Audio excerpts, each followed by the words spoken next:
你说要等我，还算数吗？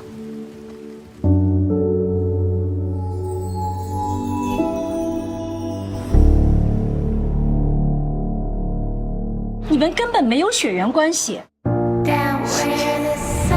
他是晋昭啊！你别把我想太好了。我觉得挺好的，比我想象中的还要好。就算没有血缘关系，他也始终是我哥。晋昭，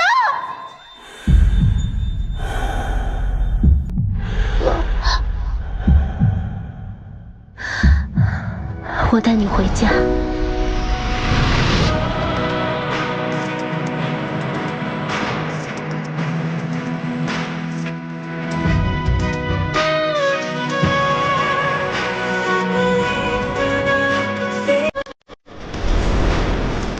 以后我就不叫你哥了，就叫你锦昭。